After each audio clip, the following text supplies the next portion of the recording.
What up, world? Welcome to episode 99 of the Blunt Talk Sports Podcast. I am your host, Anthony Wright, coming to you from the beautiful, cold, frigid, and wintry-like confines of Atlantic City, New Jersey. Wherever you may be watching or listening, I thank you as always. Like, share, and subscribe. It helps the channel. You can check the show out on Apple Podcasts, Spotify, Substack, Patreon, Trovo, and as well as on Podbean.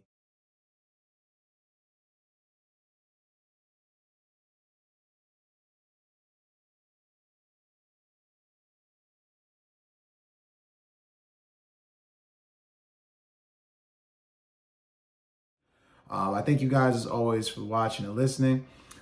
Before we get into this episode, guys, I definitely want you guys to check out our friends of the show, StubHub. StubHub is the leading place in the world to get tickets to live events, concerts. Also, for my European subscribers out there, check out Viagogo. There's a big comedy tour going on right now in the UK. I have links on that as well in the description for my American football fans here. I have football links in the description to tickets to the big game. So if you definitely want to get to the Super Bowl, check within the description. You can definitely get tickets to the big game in New Orleans on February 9th.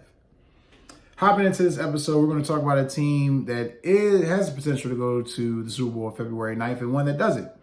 And that will be the Baltimore Ravens versus the Buffalo Bills, which was a very heartbreaking football game if you are a Ravens fan. The Bills were able to pull it out 27-25 in a thriller. At the end, let me just say this for lack of better words.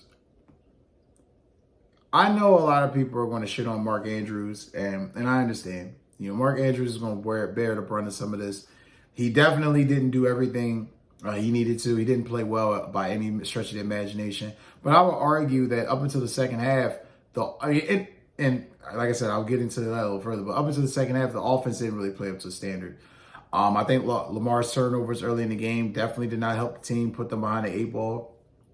I thought that, the Derrick Henry drop pass in the flat, that definitely didn't help. It's little things in the playoffs. It's little things that can cost you games, cost you downs, cost you series. And, something that the Ravens are going to have to figure out. And it was kind of weird because, the first two drives of the game, you saw both teams kind of respond, with back-to-back scores, but it was the way they scored. It was almost where you saw the Ravens, they're throwing the ball, they get in the end zone with Rashad Bateman, and the running game with the Bills, they use that to score.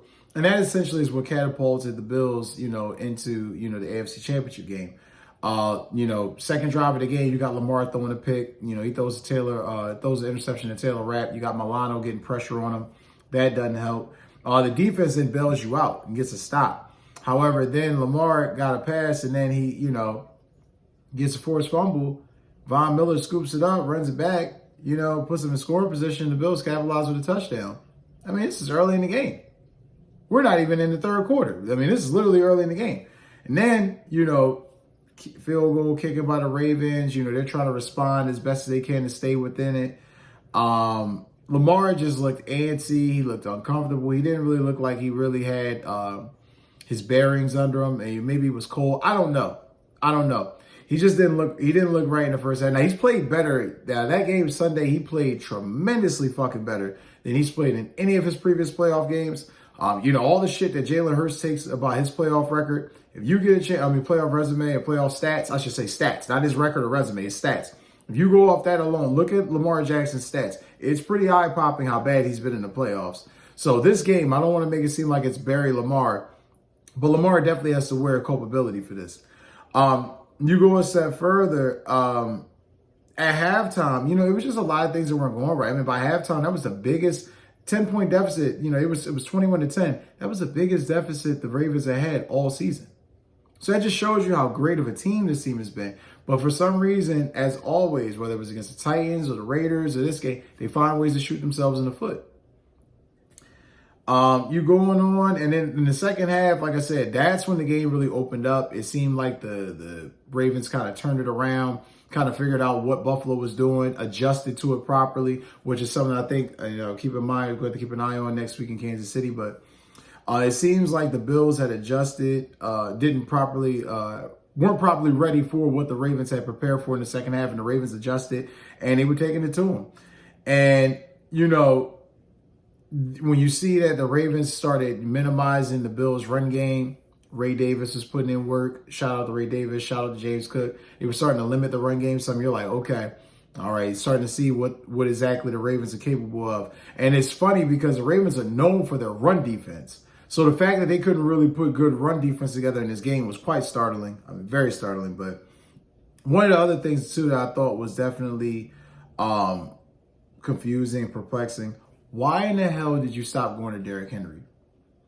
Like, you were going to Derrick Henry early in the game. You kind of got disenchanted with what you wanted to do. You weren't seeing your results fast enough, and you got away from it. That's just dumb. That's just dumb. You know, I get people all the time that say, I can't stand the fact that Jalen Hurts, he throws these pedestrian numbers and people say he's good. Well, what about Lamar, who's an MVP and can't seem to just lock in and not turn the fucking ball over in the playoffs? What does that say? What does that say that he's had situations where the ball's been in his court, the ball hasn't been in his court, situations that were favorable, unfavorable situations, and regardless, it's the same result. Lamar has to wear culpability for this. And I'm pretty sure he is. I'm pretty sure the team is. But the Bills did everything they were supposed to in the first half by getting the turnovers. The second half almost looked like a completely different football game, and it was just crazy. Derrick Henry even started getting warmed up. One drive alone, the Ravens at one point had 68 yards on one drive. So that just tells you rushing the football, what they should have been doing. Brought the game within, about 2 points? It was 19-21 at that point. Bills, get a little cushion. They get a field goal, extend the lead, make it a 4-point game. The thing that kind of got me, though, again, Mark Andrews, the fumble. He shifts upfield, ball gets knocked out. It's like, that was the second or third turnover of the day at that point. I want to say third, but, it just wasn't a good look. Their offense definitely did not, Mark just wasn't completing catches. Early in the first half, Lamar just looked weary, but that would be almost discrediting what the Bills did, though. The Bills played excellent defense. I thought Josh Allen, the Bills were kind of prepared for a bad weather game. They were kind of prepared for the conditions to be bad. I mean, hell, at one point, I think in the first half, Josh Allen only had 7 passes. So even they were committed to the running game. So I'm not sure exactly what the Ravens were doing. The Ravens pretty much shot themselves in the foot and outthought themselves in this situation. But the heartbreaker was the Ravens scored and then were within 2 points. So, and Mark Andrews couldn't hold on. There was still a minute and some change left in the game, but that ultimately sealed it. He couldn't score, which would tie the game up and added pressure on the Buffalo, which I would have been very interested to see how Buffalo would have responded. I've been very interested to see how Buffalo would have responded being down, being up and then losing the lead and then that game being tied late. I would have been very precarious to see how they would have responded. But ultimately, like I said, shout out to Josh Allen and the Bills for doing exactly what they needed to do.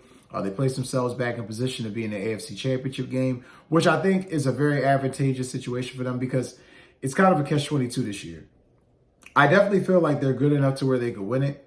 However, I'm picking the Kansas City Chiefs, and I can't lie to you guys.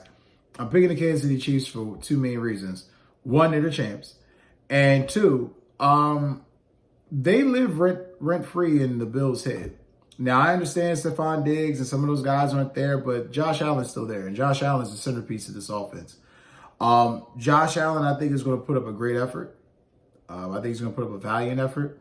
But I just think that the Chiefs are going to be ready for what the Bills plan to do, and it's not going to be as sexy as people think it's going to be. It's going to be a ugly, muck-it-up type game, and that's what the Chiefs are going to intend to do. If it plays out that way, we'll see. But in my personal opinion, I just think that Kansas City's got their number, and there's no reason for Kansas City to fret. This team, Buffalo team, is good, and they could definitely beat Kansas City, but Kansas City makes the plays that you don't expect, and that's what it ultimately comes down to. Key takeaways ultimately from this game, though, turnovers cost the Ravens big time. Like I said, 3 turnovers, definitely can't add that. Lamar and company not being able to put it together into the second half, and then not really having an answer for the Bills run game, I think that definitely hurt. Not sticking with their own run game, that definitely cost Baltimore in this game. And most importantly, this can't again be understated. The Bills and Josh Allen have a legitimate chance to win big this year. The question is, can they? and we shall see. Stay tuned for more, guys. I thank you as always for watching. There'll be another episode of the Blunt Talk Sports Podcast coming shortly, which should be episode 101 because episode 100 is already up. It was the Eagles versus Packers preview. Check that out if you haven't seen it already. As always, I thank you guys. Like, share, subscribe. Take care, stay warm, and enjoy your night.